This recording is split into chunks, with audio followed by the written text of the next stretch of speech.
పూర్తి వివరాలు చూసే ముందు మా ఛానల్ ని సబ్స్క్రైబ్ చేయడం మర్చిపోకండి. శ్రీ గురుభ్యో నమః. శ్రీ మహాసరస్వత్యై నమః. ఓం నమః శివాయ. నారాయణ శాస్త్రి ఆస్ట్రాలజీ ఛానల్ వీక్షిస్తున్నటువంటి ప్రేక్షక మహాశీలకు స్వాగతం, సుస్వాగతం.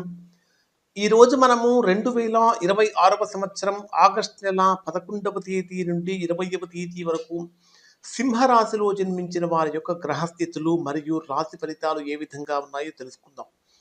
ప్రస్తుతం ఈ 10 రోజులు సింహరాశి వారిని కనుక మనం పరిశీలించినట్లయితే ఈ 10 రోజుల్లో ఉన్నటువంటి గ్రహస్థితులు లాభాలు, ఉద్యోగము, కుటుంబము, ధైర్యము, కెరియర్ మరియు రిలేషన్స్ మొదలైనటువంటి విషయాలలో ముఖ్యమైనటువంటి పాత్ర పోషించబోతూ ఉన్నాయి. ప్రధానంగా తీసుకుంటే సింహరాశికి రాస్యాధిపతి అయినటువంటి రవి 16వ తేదీ రాత్రి వరకు కూడా 12వ స్థానము వ్యయస్థానమైనటువంటి కర్కాటక రాశిలోను, 17వ తేదీ నుండి మీ జన్మరాశిలోనూ సంచరిస్తూ ఉంటాడు. అంటే రవి యొక్క ప్రభావాన్ని కనుక తీసుకుంటే 12వ స్థానంలో సంచరించేటటువంటి రవి యొక్క ప్రభావం కారణం చేత కొద్దిగా ఆశించినంత గొప్ప ఫలితాన్ని పొందలేక ఏదో చిన్న ఇబ్బంది కానీ, డిప్రెషన్లోకి వెళ్ళిపోతున్నామా అనే భావన కానీ, ఎక్కువగా ఒంటరితనానికి గురవుతున్నామా అనేటటువంటి భావన కానీ కలగవచ్చు. కానీ 17వ తేదీ ఉదయం నుంచి ఎప్పుడైతే మీ రాస్యాధిపతి అయినటువంటి రవి మీ జన్మరాశిలోకి ప్రవేశిస్తాడో వెంటనే సింహం జూలు విదిల్చి ముందుకు అడుగు వేసినట్టుగా మీరు కూడా గత కొద్ది రోజులుగా పడుతున్నటువంటి టెన్షన్స్ కానీ, డిప్రెషన్స్ కానీ, ఇలా లోన్లీనెస్ కానీ ఇవన్నీ కూడా పోగొట్టుకొని మళ్ళా చక్కగా బ్రహ్మాండంగా ముందుకు వెళ్ళే అవకాశం వస్తుంది. అంటే ఆత్మవిశ్వాసం పెరుగుతుంది, ఆత్మ బలం పెరుగుతుంది. మీరు ఇతరులు తీసుకునే నిర్ణయాలు కూడా మీరు చక్కగా గమనించగలుగుతూ ఉంటారు. ఒకవైపు గౌరవాన్ని కోరుకుంటూ ఉంటారు, ఇంకోవైపు చిన్న ఇబ్బంది ఏంటంటే నన్ను ఎవరు అర్థం చేసుకోవట్లేదు, నాకు ఎందుకు ఇలా అయిపోతుంది అనే భావన మాత్రం కొంచెం ఇబ్బంది కలిగిస్తూ ఉంటుంది. కానీ 12వ స్థానంలో సంచరించేటటువంటి బుధగురులు, 12వ స్థానంలో 16వ తేదీ వరకు రవి కూడా సంచరిస్తున్నటువంటి కారణం చేత ఇక్కడ ఖర్చులు పెరుగుతూ ఉంటాయి. దూర ప్రాంతాలు, విదేశీ సంబంధాలు, నిద్ర, ఆధ్యాత్మికత వంటి అంశాలు కొంచెం యాక్టివేట్ అవుతాయి అని చెప్పాలి. ఆదాయం ఉన్నప్పటికీ కూడా ఖర్చులు కూడా పెరిగినట్లుగా కనిపిస్తూ ఉంటాయి. విదేశీ ఉద్యోగము లేదా దూర ప్రాంత సంస్థలతో సంబంధం ఉన్న వారికి అవకాశాలు వస్తూ ఉంటాయని చెప్పాలి. ఒంటరిగా ఆలోచించడానికి ఈ కాలం మీకు ఉపయోగపడుతుంది. అన్నింటికంటే ప్రధానంగా ఉద్యోగపరంగా కానీ, వ్యాపార పరంగా కానీ మనము కనుక పరిశీలించినట్లయితే సింహరాశికి కర్మస్థానాధిపతి, రాజ్యస్థానాధిపతి ఎవరు అంటే శుక్రుడు. ముఖ్యంగా దశమ స్థానాధిపతి అయినటువంటి శుక్రుడు 2వ స్థానంలో సంచరిస్తున్నప్పటికీ నీచంలో సంచరిస్తున్నటువంటి కారణం చేత, నీచ స్థానంలో సంచరిస్తున్నటువంటి కారణం చేత ఉద్యోగపరంగా తీసుకుంటే ఏదో తెలియనటువంటి చిన్న ఇబ్బంది, చిన్న ఆందోళన, ఒక రకమైనటువంటి ఇన్సెక్యూరిటీ ఫీలింగ్ సింహరాశి వారిని కొద్దిగా బాధించే అవకాశం ఉంది. అది మీకు ఎక్కువ రోజులు ఉండదు కాబట్టి దాని గురించి ఎక్కువగా భయపడాల్సినటువంటి అవసరం అయితే లేదు. కానీ శుభకార్యాల కోసం ధనం ఎక్కువగా ఖర్చు చేస్తూ ఉంటారు. కానీ ఇక మీ జన్మరాశిలో సంచరించే కేతువు ప్రభావం కానీ, 7వ స్థానంలో సంచరించే రాహు యొక్క ప్రభావం కారణం చేత కానీ వివాహ, వ్యాపార భాగస్వామ్యాలలో కొత్త కొత్త ఒప్పందాలు, కొత్త కొత్త మార్పులు జరుగుతూ ఉంటాయని చెప్పాలి. ప్రధానంగా 8వ స్థానంలో సంచరించే శని ప్రభావం కారణం చేత కొద్దిగా ఆర్థిక వ్యవహారాలు కానీ, పన్నులు కానీ, బీమా, అప్పులు, పాత బాధ్యతలు ఇలాంటి విషయాలలో క్రమశిక్షణ చాలా అవసరం. దాచిన సమస్యలన్నీ కూడా ఒకటొకటిగా బయటికి రావచ్చు, అయితే వాటిని పరిష్కరించడానికి కూడా ఇదే సరైన సమయంగా ఉంటుందని చెప్పాలి. ఇక్కడ మీకు సింహరాశి వారికి ఎలా ఉంటుందంటే లాభం కనిపిస్తుంది, కానీ ఖర్చును నియంత్రిస్తేనే ఆ లాభం మీ చేతిలో మిగులుతుంది.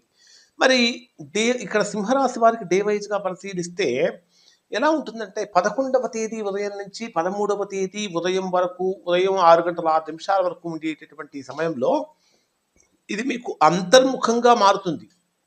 అనవసరమైనటువంటి ఆలోచనలు పెరుగుతూ ఉంటాయి, నిద్రలో మార్పులు కలుగుతూ ఉంటాయి, ఊహించని ప్రయాణాలు వస్తూ ఉంటాయి, అదనపు ఖర్చులు కూడా పెరిగిపోతూ ఉంటాయి. విదేశీ సంబంధాలు ఉన్నటువంటి వారికి ఈమెయిల్స్ వస్తూ ఉంటాయి, ఫోన్ కాల్ సమాచారం రావచ్చు, ఉద్యోగం కోసం దూర ప్రాంతాలకు అప్లై చేసేవారి ఆలోచనలు కూడా రావచ్చు.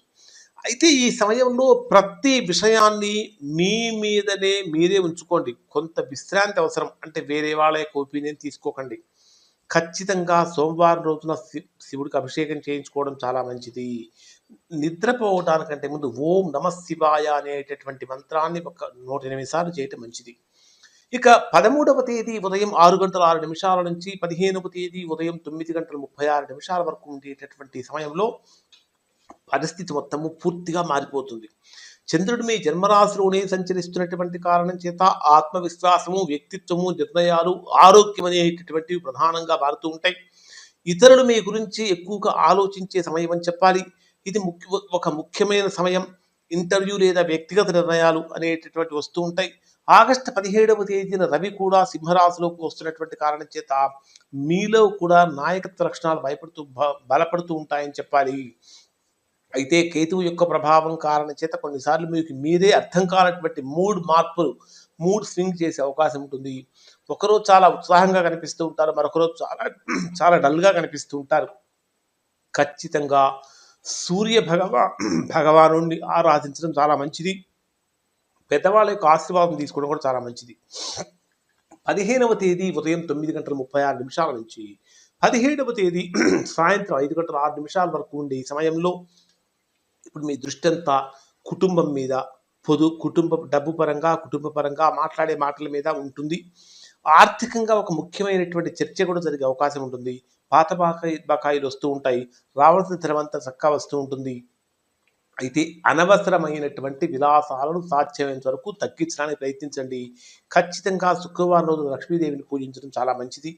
17వ తేదీ సాయంత్రం 5:06 నుంచి 20వ తేదీ ఉదయం 3:02 వరకు ఉండేటటువంటి సమయాన్ని పరిశీలిస్తే ఇది మీకు తృతీయ స్థానంలో సంచరించేటటువంటి చంద్రుడి యొక్క ప్రభావం కారణం చేత ధైర్యం పెరుగుతుంది, ప్రయాణాలు వస్తూ ఉంటాయి, కమ్యూనికేషన్ పెరుగుతూ ఉంటుంది. చేసేటటువంటి ప్రతి ప్రయత్నము కూడా చక్కగా అనుకూలంగా ముందుకు వెళుతుంది. తోబుట్టువులతో సంబంధాలు ముఖ్యమవుతూ ఉంటాయి. మీడియా, మార్కెటింగ్, సోషల్ మీడియా, రచన, సేల్స్, బ్యాంకింగ్ సెక్టార్, సాఫ్ట్వేర్ రంగాల్లో ఉన్నటువంటి వారిలో చురుకుతనం పెరుగుతుంది. ఈ సమయంలో మీరు తీసుకునేటటువంటి ఒక చిన్న నిర్ణయం ఆ తర్వాత మీ భవిష్యత్ ప్రయోజనానికి గొప్పగా మారుతుంది. ఖచ్చితంగా బుధవారం రోజున పెసలు దానం చేయటం, విష్ణు సహస్రనామం పారాయణం చేయడం చాలా మంచిది. 20వ తేదీ ఉదయం నుంచి 20వ తేదీ రాత్రి వరకు ఇది మీకు ఒక రకంగా చెప్పాలంటే మీ దృష్టి మొత్తము కూడా ఇల్లు, తల్లి, ఆస్తి, వాహనాలు, కుటుంబ ప్రశాంతత మొదలైన వాటి మీద ఎక్కువగా ఉంటుంది. ఇంటి మార్పులు, గృహ మార్పులు, వాహన రిపేర్లు మొదలైనటువంటి వాటికి సంబంధించిన ఆలోచనలు కూడా వస్తూ ఉంటాయి. అయితే పెద్దవాళ్ళ విషయంలో మీకు అధికంగా బాధ్యత తీసుకోవాల్సి వస్తుంటుంది.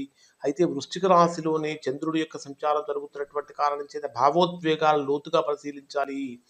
ఖచ్చితంగా శివపార్వతులను ప్రార్థించడం చాలా మంచిది. ఇక్కడ ఈ సింహరాశి వారిని కనుక పరిశీలిస్తే ఈ 10 రోజుల కాలాన్ని కనుక మనం తీసుకుంటే అవకాశం వచ్చినప్పుడు ఖచ్చితంగా ముందడుగు వేయండి.